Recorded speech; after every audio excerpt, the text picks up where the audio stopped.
Muchas gracias, Eva, y agradecer a Médicos Sin Marca la invitación. Les confieso que debe ser probablemente una de las conversaciones que más me tensiona, y por lo mismo agradezco participar porque siento que todavía estamos en bastante desconocimiento los grupos de pacientes de estas materias.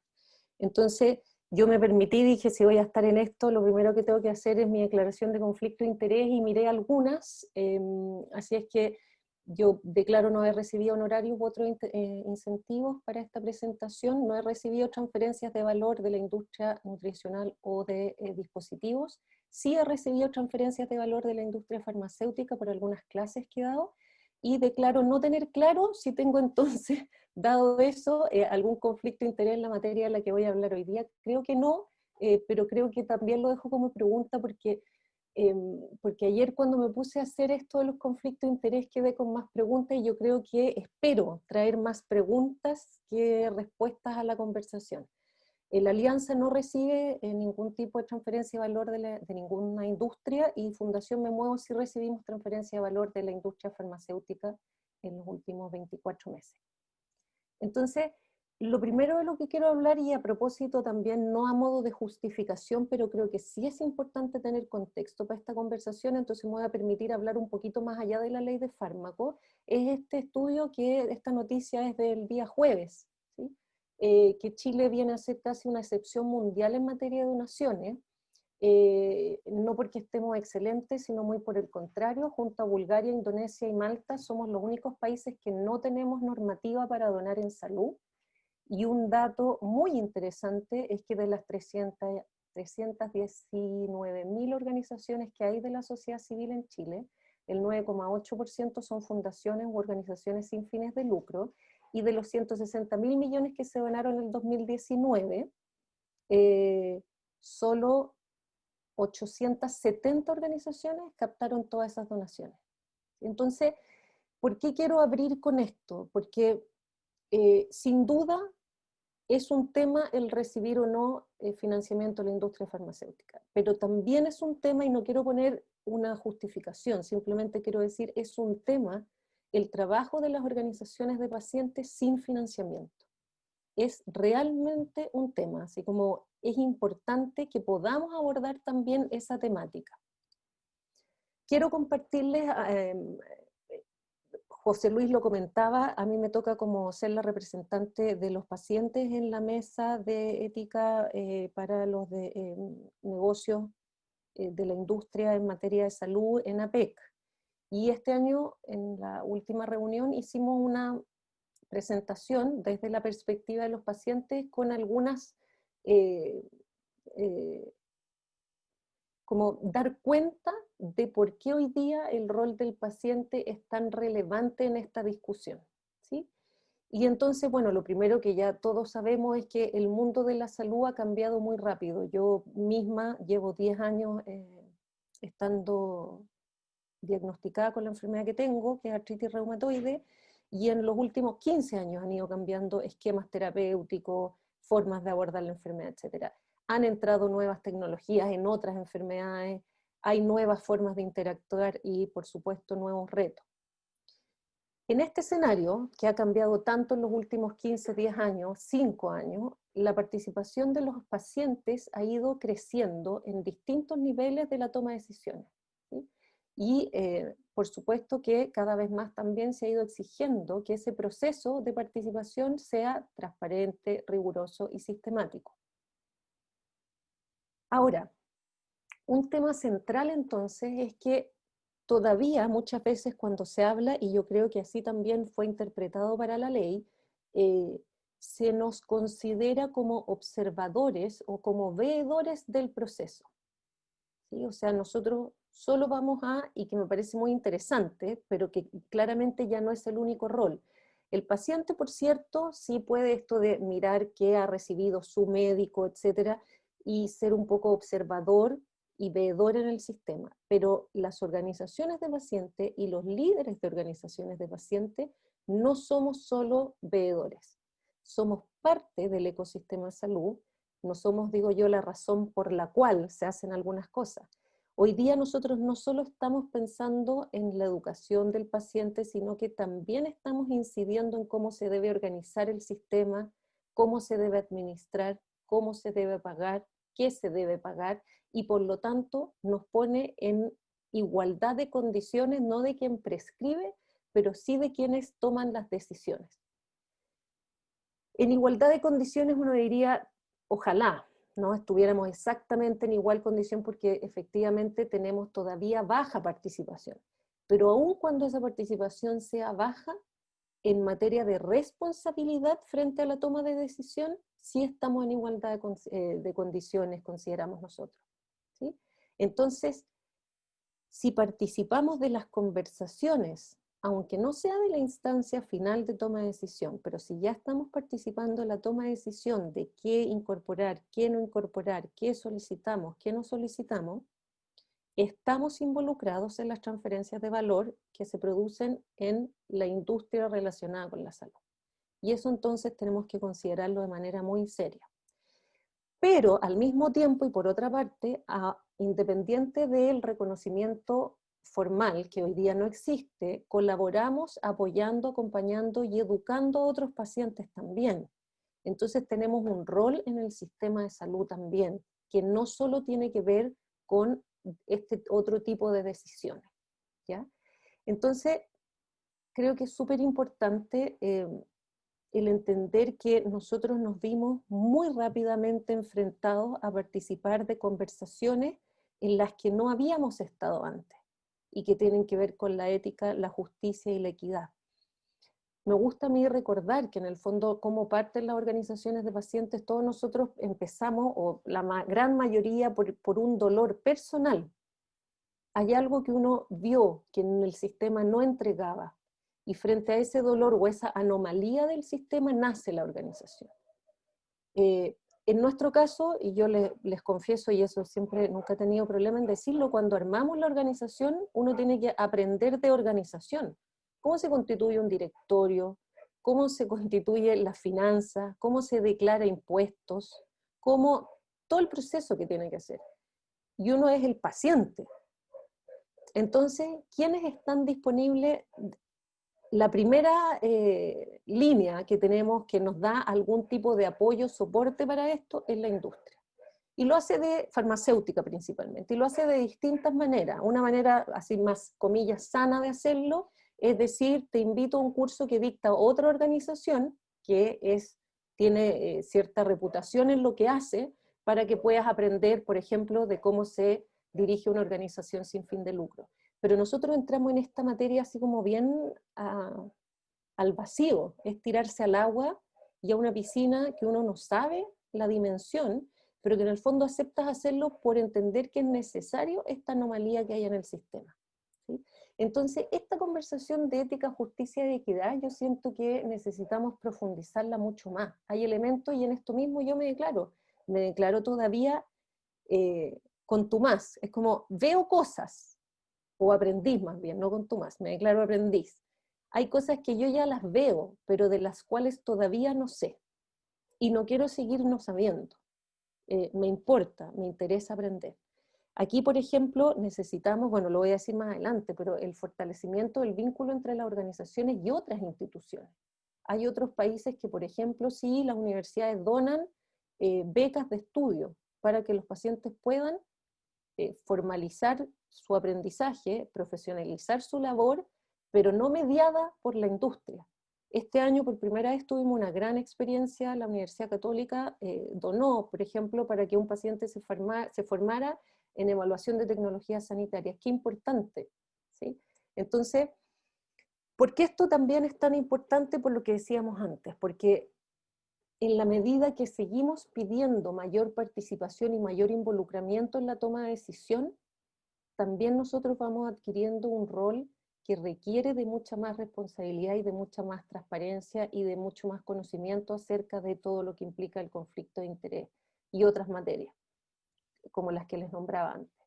Y acá, en los últimos 2 años, diría yo, o post ley Ricarte Soto, la conversación ha sido bien interesante, porque en el fondo el hecho de no tener regulado esto hoy día nos está perjudicando. Solo por darles un ejemplo, nosotros este año hicimos 26 charlas de educación dirigidas a personas con enfermedades reumáticas, 26. Solo 5 de ellas tuvieron financiamiento de la industria farmacéutica, es decir, 21 fueron de nuestra propia gestión con nuestros propios recursos.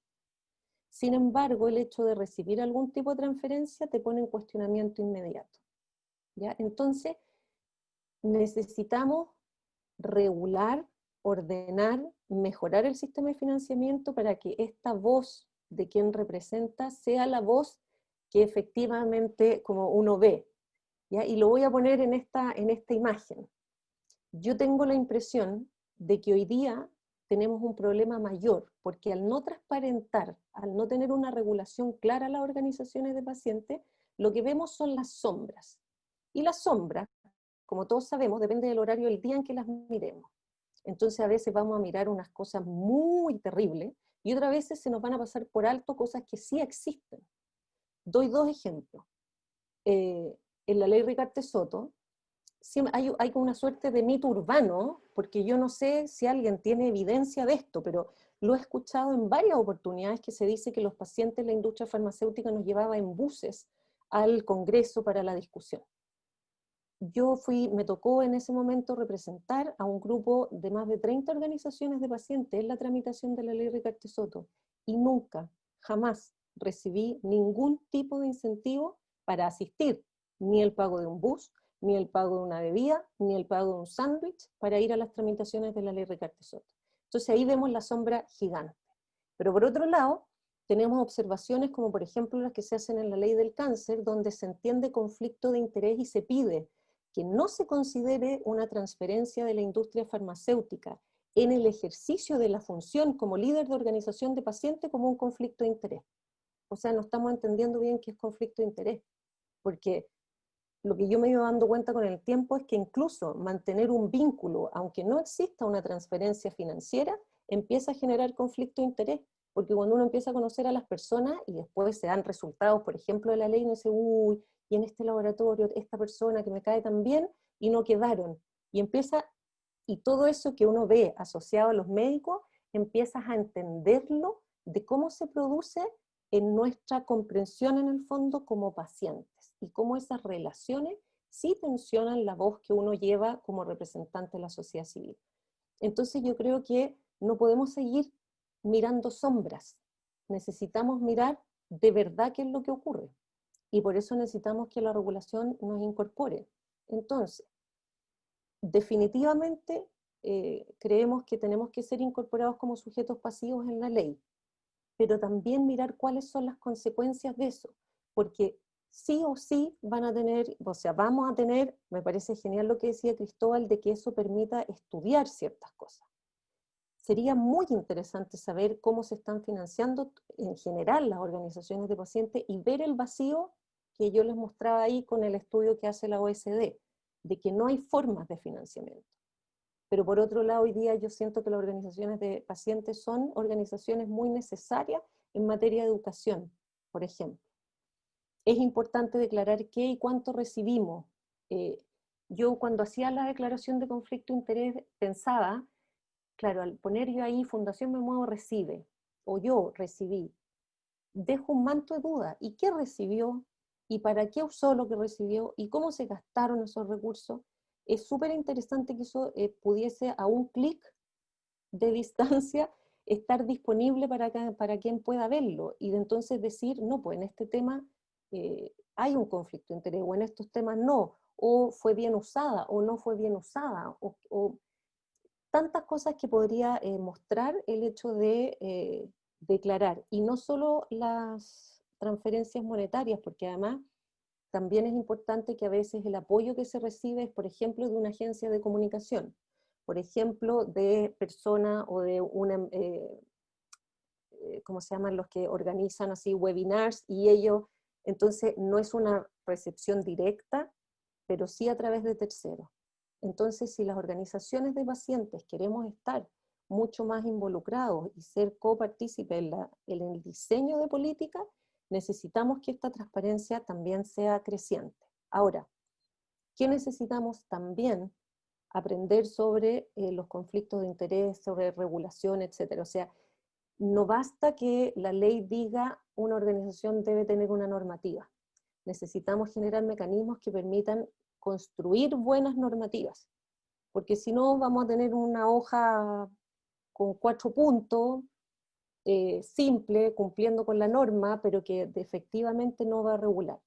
En el caso personal, por ejemplo, nosotros como fundación, que llevamos 5 años, 6 años, esto ha sido un aprendizaje creciente, y a mí me pasa como directora ejecutiva que el hecho de tomar decisiones con el directorio que regulan, por ejemplo, nosotros decidimos como organización no participar de nada y no podemos recibir en el fondo dineros que requieran que pongamos un logo, una marca, de cara a la actividad con pacientes. No podemos hacerlo. Y eso a mí, como directora, también me libera mucho de poder tomar acciones o no. Entonces también esas decisiones que cada organización va tomando y va normando permiten mayor campo de acción y tener como sentirse más tranquilo en lo que uno está haciendo. Y poder decir, esto no lo hacemos porque mi compliance, porque siempre escuchamos como más la compliance de la contraparte, pero mi compliance no me lo permite, y por lo tanto en esto no podemos interactuar, o yo no puedo asistir, o no podemos en el fondo tener algún tipo de relación en eso. Entonces eso es muy necesario, pero también que estas regulaciones que estén claras al interior de las organizaciones sean de público conocimiento, que estén disponibles. Y por otro lado, en materia del ecosistema, necesitamos avanzar en nuevas formas de relacionamiento y de colaboración, creo que principalmente con la academia. Yo de verdad quisiera, así como yo siento que ha sido muy provechoso estos 5 años los que a nosotros nos ha tocado caminar como organización, que al principio yo sentí que era una crítica muy permanente, si es que recibíamos fondos de la industria, pero que en este transitar ha permitido el diálogo y por lo tanto ir viendo otras formas de colaboración con otros actores, y también para nosotros ir aprendiendo de esto. Entonces decir, bueno, vamos a seguir en esto hasta aquí, en esto, pero poder, por ejemplo, lo que les decía, que la formación esté en manos de organizaciones que no tengan ese conflicto de interés. Y creo que necesitamos de manera urgente avanzar en nuevas formas de financiamiento. ¿Por qué no pensar en un fondo común, administrado por un otro, de manera que pueda las organizaciones de pacientes tener financiamiento, pero a través de postulación, de proyectos que tengan algún mínimo nivel de indicadores, y que ojalá no fuese solo la industria farmacéutica? Yo creo que debiésemos ir avanzando para allá, y que necesitamos también que en el fondo aquí la industria también reconozca y aprenda sobre cómo se ponen al solo recibir financiamiento desde esa vía, o poner ciertas exigencias, van minando la posibilidad de que la participación real de la sociedad civil aumente en nuestro país. Entonces necesitamos conjuntamente ponernos de acuerdo en que esos mecanismos tienen que cambiar. Sería un sueño también que la industria pudiese declarar cada fin de año a qué organizaciones le donaron. O sea, nosotros poder declarar de quienes recibimos, pero que también la industria pueda declarar siempre a qué organización de pacientes, ya sea directamente o a través de terceros, le donó los montos, etc. Así es que esas eran las reflexiones que yo quería compartir. Me parece que de verdad es urgente pedir la incorporación de los pacientes como sujetos pasivos en la ley, y ojalá poder conformar algún tipo de grupo mixto. Yo estaba viendo entre los participantes eh, varias personas que digo, ojalá pudiésemos armar un grupo de trabajo para poder abordar este tema. O sea, yo creo que no basta solo el apuntar, sino el abordarlo para poder ir transformando esto, porque ya las organizaciones, desde la tramitación de la ley Ricardo Soto, solo hemos visto un crecimiento, y cada vez más como casi exponencial, de la cantidad de organizaciones de pacientes que están surgiendo en el país. Así que esto es una necesidad bastante primordial en el fondo, que lo abordemos de esta manera. Creo que sí, eso.